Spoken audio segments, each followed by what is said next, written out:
Immigration raids had not happened here, we would not have the disorder that went on last night. I will tell you that it is peaceful now, but we do not know where and when the next raids will be. That is the concern, because people in the city have a rapid response network. Nothing was happening here. Los Angeles was peaceful before Friday.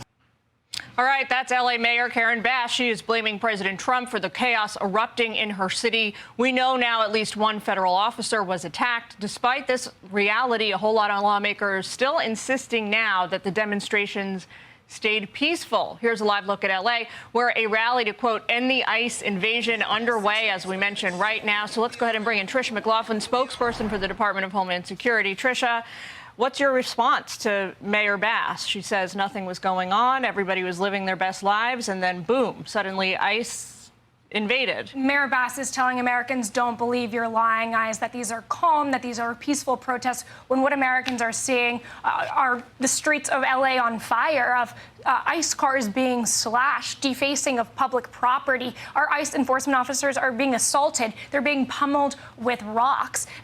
And this is just simply for doing their job. Mayor Bass should know, and the American people should know, who ICE has arrested during these raids and operations. They've arrested child molesters, rapists, convicted murderers, 5 gang members. These are truly the worst of the worst individuals that our brave ICE enforcement officers are getting off of American streets. And the fact that they are being met with such disrespect and assaults. But I have to say, Julian, this is the natural escalation of the rhetoric from AOC, from Tim Walz, from Karen Bass herself, who've likened ICE to Nazis. They've likened ICE to the Gestapo.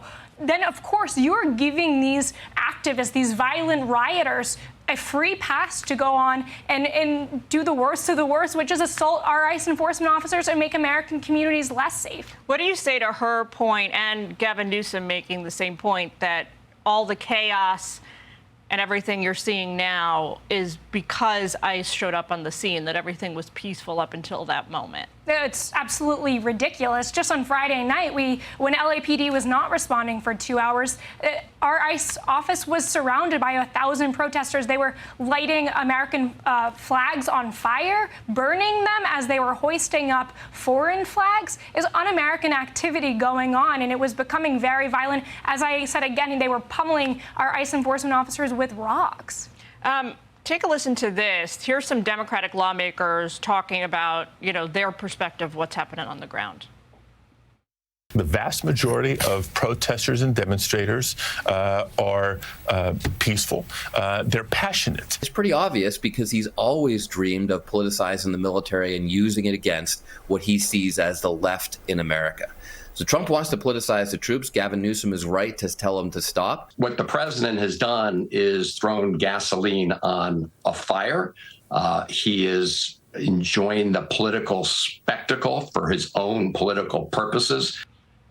What do you say to the accusation that sending in the National Guard ramped all this up unnecessarily? We saw what happened in 2020, that these feckless governors handled this so poorly and let violence get out of control in the streets. We saw that movie before, and President Trump isn't going to let it happen again. I think because the National Guard is on the ground, we have more resources so that ICE enforcement can still do their job. They can still make the arrests of these rapists, these murderers, and these other really horrible people who are infecting our communities. And so I'm incredibly happy with President Trump's decision. He is making the American people safer, and the Democrats need to get on board. This is out of control. I don't think that's going to happen. It's out of control.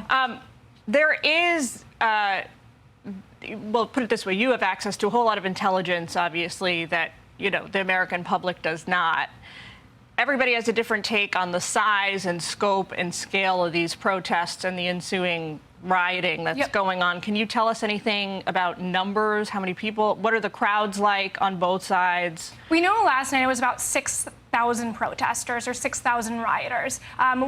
We're still monitoring the situation today. We have more resources on the ground to ensure that things are peaceful, that American citizens are safe, and that our ICE enforcement officers and the National Guard on the ground are as well safe. All right. Well, Tricia, thank you. I know it's a super busy day for you, but thanks for coming in, taking time with us. We appreciate it. Thank you, Jillian.